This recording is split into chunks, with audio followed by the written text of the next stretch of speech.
In the beginning there were no weapons, no tools, only hands, soft, trembling and bare. Before the first spark of fire, before the first word was spoken, there was hunger. And hunger drove a man, or perhaps a woman, perhaps even a nameless tribe, to strike two stones together, to shape one into an edge.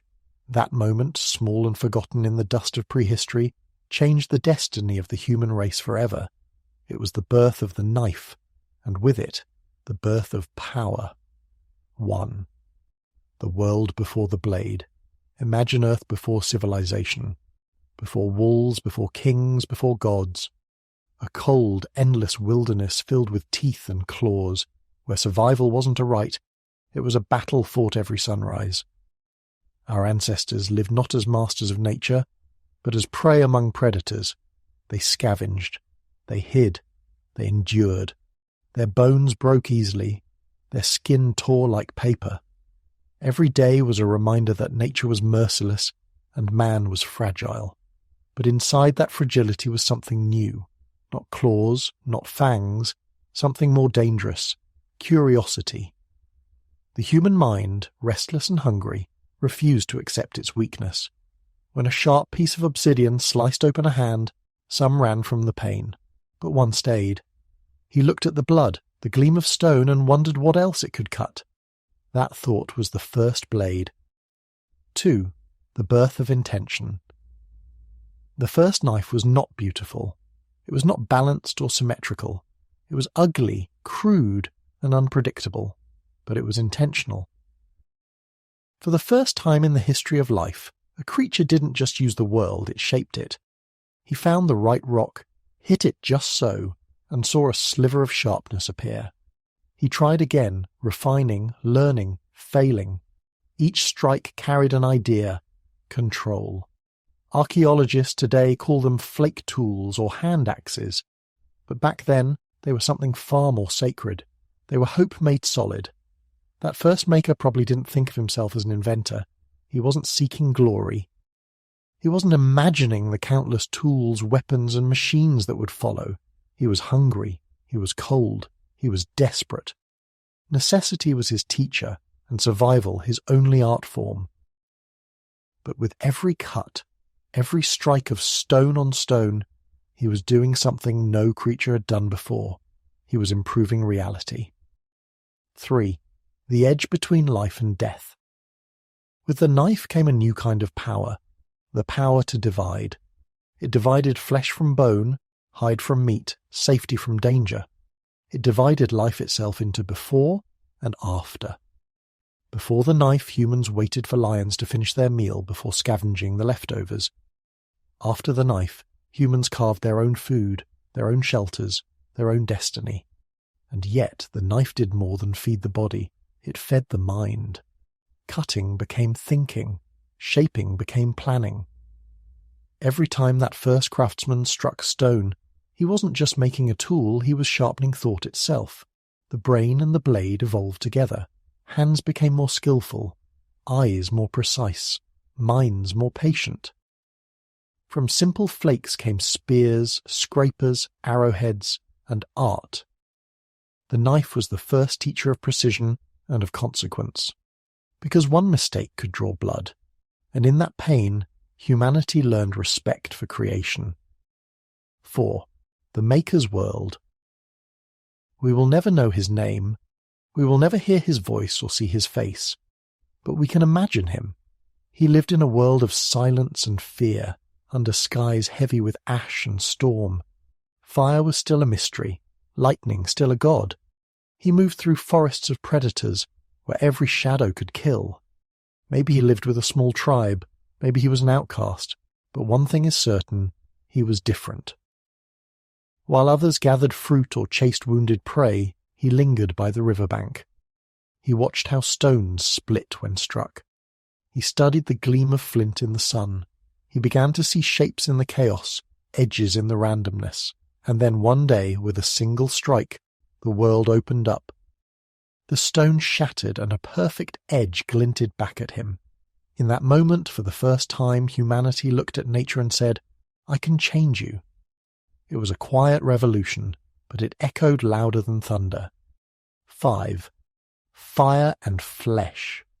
Once man held a knife, everything accelerated.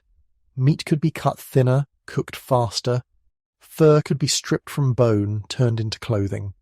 Wood could be carved into handles, huts, and spears. The knife made civilization possible long before the word existed. It built the path to fire, to hunting, to shelter. But the blade had another side. What can cut to create can also cut to destroy. At some point the knife turned inward. A hunter looked at another man and realized, the edge doesn't care what it cuts, and the world changed again. Conflict was born, power found its symbol, and in blood, humanity learned both fear and domination. The same hand that carved meat could now carve history. 6. The blade a symbol. Thousands of years later, when the first civilizations rose from the mud of rivers the Nile, the Tigris, the Indus, they still carried the same shape, the same thought. The knife evolved, but its soul stayed the same. In Egypt, knives became ritual objects, symbols of divine authority. In Mesopotamia, blades were buried with kings, as tools for the afterlife. In Greece, the knife cut not just food, but fate used in sacrifices to please the gods. It was no longer a simple tool, it had become meaning. The blade was life and death, creation and punishment, healing and harm. Doctors used it to save, soldiers used it to kill, priests used it to offer, and yet, at its core, it was still the same idea that first flickered in the mind of a nameless human beside a riverbank. We can shape the world. 7. The philosophy of the knife. Why does the knife still fascinate us today? Why do we fear it and revere it in equal measure? Because it's more than a tool, it's a mirror. Every blade reflects the nature of its maker. When held with care, it creates. When held with anger, it destroys. The knife has no morality, only purpose. It is pure potential, the thin line between chaos and order. And maybe that's why it feels so deeply human. Because we too live on that edge. From the stone knife of prehistory to the surgical scalpel of modern medicine, from the kitchen chef's blade to the soldier's weapon, each carries a whisper from that first spark of intent. Each is a descendant of that first thought. I can cut. I can change. It's strange to think that everything we are, our art, our technology, even our language, descends from that one decision to strike stone against stone. But it does. The knife was humanity's first creation and first sin, its first triumph and first temptation. 8. The man behind the myth. We often imagine progress as collective, as something humanity discovered together. But perhaps it began with one individual, one mind that saw what others missed. Picture him again, alone, by a fire he barely understands, a half-eaten carcass beside him. The moon reflects off the river, glinting faintly on the edge of his creation. He doesn't know that this simple act will echo across millennia. He doesn't know that his knife will become the sword of kings, the dagger of assassins, the scalpel of surgeons. He doesn't know that every civilization to come will owe him its hands, its tools, its progress. He only knows the sound, crack, the sight, a spark, the feeling, the world just changed. In that moment, humanity took its first step toward mastery and its first step away from innocence. 9. The legacy of the edge. Today, we no longer think of knives as sacred. They're in our kitchens, in our pockets, in our art studios. They slice bread, open boxes, prepare meals. But every blade, no matter how modern, still carries that primal memory. The memory of survival, the memory of the first cut. When a chef moves his knife with grace, when a craftsman carves wood with precision, when a surgeon makes a delicate incision, they are all repeating the same ancient ritual. The ritual of control over chaos. We have built skyscrapers, rockets, and digital worlds. But the knife remains the same, simple, sharp, eternal. It's the oldest technology we still use, the quiet ancestor of everything mechanical. Every machine that slices, divides, or carves, every laser, every engine, every keyboard descends from that first stone edge. The knife was the seed of all invention. 10. The edge of time. And so, As the world spins faster, we forget the silence from which it all began.